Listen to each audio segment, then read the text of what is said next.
Selamat pagi guys. Hari ini dokter ada di Kabupaten Badung, Bali. Tepatnya ini di belakang kita nih patung kerbau yang ada di depan kantor Kabupaten Badung di Bali. Hari ini kita membahas topik tentang depresi. Karena apa? Karena hari ini dokter tertarik dengan banyaknya kasus-kasus seseorang melakukan tindakan bunuh diri yang baru-baru ini terjadi di Manado. Seorang pengantin pria melakukan tindakan yang diduga bunuh diri ya. Kita sebenarnya tidak tahu cerita sebenarnya apakah itu tindakan bunuh diri atau tidak. Atau kejadian-kejadian yang terjadi di Jawa, Sumatera, di mana juga melakukan tindakan bunuh diri walaupun hanya hal-hal yang sepele, misalnya kesulitan ekonomi, kemudian diputus oleh pasangan hidupnya, misalnya suaminya atau istrinya, bahkan oleh pacar ya. Nah, topik depresi ini sering sekali dianggap remeh lah, karena dianggap hanya masalah iman kurang kuat atau tidak ya. Nah, depresi itu merupakan suatu gangguan di suasana hati atau kita sebut dengan mood yang ditandai perasaan sedih yang mendalam dan rasa tidak peduli.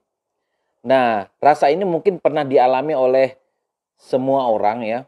Tetapi perasaan sedih yang atau depresi yang sampai berlangsung lebih dari 2 minggu itu tentu akan memunculkan gangguan dalam hubungan sosial antar rekan. Kalau dia misalnya bekerja akan mengganggu produktivitas kerjanya, bahkan bisa timbul keinginan untuk bunuh diri. Adapun penyebab depresi itu sebenarnya banyak hal ya menyebabkan seseorang depresi. Misalnya saja seseorang yang mengalami peristiwa traumatik atau tekanan batin, misalnya adanya penyiksaan atau pelecehan atau minimal ada peristiwa yang berupa kematian orang terdekat atau mengalami kesulitan ekonomi sehingga seseorang bisa melakukan tindakan bunuh diri. Seseorang yang memiliki penyakit yang menurut dia itu cukup berat dan memalukan, misalnya seorang yang terkena HIV AIDS, orang yang terkena stroke merasa dirinya sudah tidak berguna, orang penderita cancer. Kemudian seseorang yang memiliki kepribadian tertentu yang sering juga mengakibatkan seseorang merasa seperti rendah diri ya. Orang yang terlalu keras menilai dirinya sendiri pun bisa berpotensi untuk mengalami depresi. Orang yang punya pandangan pesimis dan orang yang tergantung pada orang lain. Ketergantungan alkohol dan narkoba pun sering dialami oleh orang-orang yang mengalami depresi sehingga larinya kepada narkoba dengan harapan narkoba bisa menghilangkan rasa sedihnya, sehingga ketergantungan pada alkohol sama narkoba ini juga bisa mengakibatkan seseorang mengalami depresi dan akhirnya melakukan bunuh diri.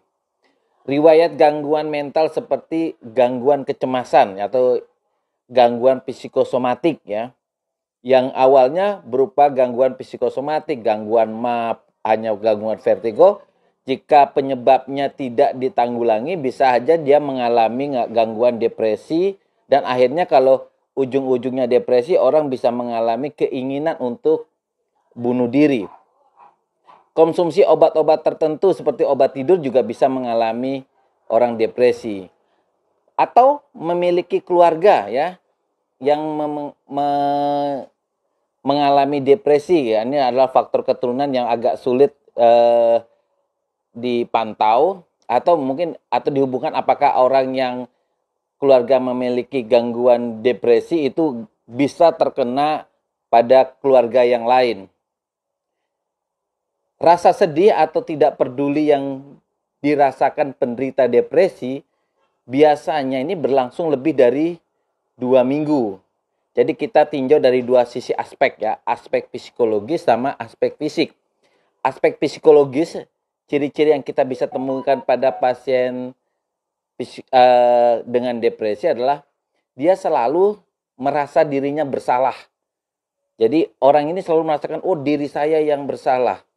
Kemudian putus asa, orang merasa rendah diri, tidak berharga, ya. Orang yang merasa dirinya cemas atau khawatir yang berlebihan. Jadi kalau kita khawatir wajar ya, tapi kalau sudah khawatir yang berlebihan sehingga membuat gangguan psikosomatik, itu berpotensi untuk mengalami depresi. Suasana hati yang buruk, sedih secara berkelanjutan. Orang yang mudah marah, orang yang sensitif, mudah menangis, sulit berkonsentrasi, berpikir, dan mengambil keputusan. Menjadi apatis terhadap lingkungan sekitarnya, bahkan tidak memiliki motivasi dalam hal hidupnya, tidak tertarik dalam hal-hal yang menantang. Bahkan ujung akhirnya itu yang ditakuti adalah dia bisa menyakiti dirinya sendiri atau melakukan percobaan bunuh diri. Tadi itu adalah gejala-gejala yang kita bisa lihat ya. Gejala-gejala yang kita lihat pada orang yang mengalami depresi. Sedangkan ciri fisik yang kita bisa amati ya, ciri fisiknya yang tadi adalah gejalanya, ini ciri fisiknya. Orang itu selalu merasa kelelahan dan hilang tenaga.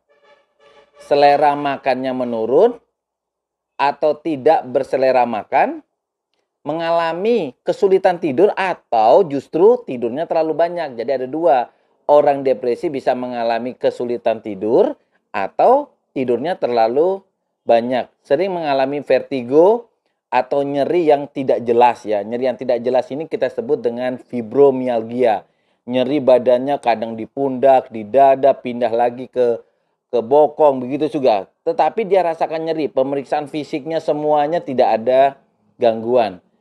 Cara bicaranya pun kadang lebih lambat dari biasanya. Gerak tubuhnya lebih lambat, tidak ada gairah seksual ya, tanda petik gangguan seksual. Berat badannya biasanya turun secara drastis atau naik yang luar biasa. Karena biasanya orang mengalami depresi itu bisa tidak mau makan sama sekali atau pelariannya justru makan yang mengakibatkan berat badannya naik luar biasa. Penderita depresi tidak selalu merasakan gejala yang sama. Jadi kita nggak bisa mengatakan, oh ini depresi karena gejalanya ini dan ini tidak. Gejala depresi orang per orang itu berbeda-beda. Nah, adapun pengobatan daripada depresi, kalau memang depresinya sudah berlanjut, itu memang sebaiknya dilakukan pengobatan melalui tenaga dokter ahli ya. Dokter jiwa, biasanya dokter jiwa itu pengobatannya kita bagi atas 3. Ada yang menggunakan obat-obatan, ada yang psikoterapi, yaitu melakukan wawancara, bagaimana mencari titik masalahnya, kemudian membangkitkan gairah hidupnya. Ada juga terapi kejut listrik, dan ini dilakukan oleh tenaga yang ahli ya. Sedangkan pencegahannya, jadi kalau kita orang masih mengalami gangguan kecemasan begitu, kita supaya cegah jangan sampai mengalami depresi atau depresinya masih ringan, supaya mencegah depresinya untuk tidak tambah berat, itu dapat melakukan hal-hal yang seperti ini. Pertama, melakukan relaksasi untuk mengatasi stres. Misalnya apa? Dengan yoga. Tidur dengan cukup minimal 8 jam sehari, menghindari konsumsi alkohol, melakukan kegiatan olahraga yang pasien sukai ya secara teratur begitu. Kemudian dukungan dari keluarga atau teman, menjaga silaturahmi, karena dukungan keluarga pada pasien depresi itu sangat penting. Bahkan menurut dokter itu hampir 50-70% itu ditentukan oleh dukungan oleh keluarga. Membatasi penggunaan sosial media jika memang dari sosial media itu pasiennya merasa rendah diri. Kadang-kadang begitu. Jadi kalau dia lihat media sosial, dia direndahkan oleh teman-teman di media sosial, bisa jadi dia mengalami depresi. Sehingga kalau memang media sosial itu menjadi masalahnya, perlu dihindari atau dibatasi penggunaannya. Menjauhi orang yang mungkin membawa pengaruh buruk. Kalau pasiennya memiliki penyakit kronis seperti tadi HIV, kanker, atau penyakit autoimun, itu perlu diobati seminimal mungkin gejala-gejalanya agar motivasi pasien. Biasanya kan penyakit-penyakit yang dokter katakan ini berat, ini resiko kematiannya cukup tinggi, ini nggak bisa sembuh, itu perlu motivasi ya. Motivasi-motivasi agar semangat hidupnya meningkat. Pentingnya berkonsultasi dengan psikolog dan psikiater. Nah, apa gunanya kita mengobati seorang yang mengalami depresi? Semakin dini kita mengobati seorang yang mengalami depresi, semakin baik. Karena apa? Depresi jika berlanjut itu tentu dapat mengganggu produktivitas. Bisa mengganggu pola hidup, gangguan pola makan, bahkan tindakan yang paling ditakuti adalah dia bisa menjadi keinginan untuk bunuh diri atau bisa mengalami penyakit yang disebut dengan schizophrenia. Dia tidak sadar melakukan misalnya tubuh mempermalukan dirinya, buka baju tanpa dia sadari, atau kita sebut dengan gangguan schizophrenia. Jadi rekan-rekan, demikian ya topik kita tentang depresi yang bisa mengakibatkan keinginan untuk bunuh diri atau melukai dirinya sendiri. Terima kasih sebelumnya, jangan lupa untuk subscribe ya. Tekan subscribe-nya, bunyikan lonceng di sebelahnya, dan kasih tanda jempol atau like, dan jangan lupa kasih komentar di bawahnya. Nanti dokter, jika ada waktu, dokter akan membalas semua komentar yang ada di bawahnya.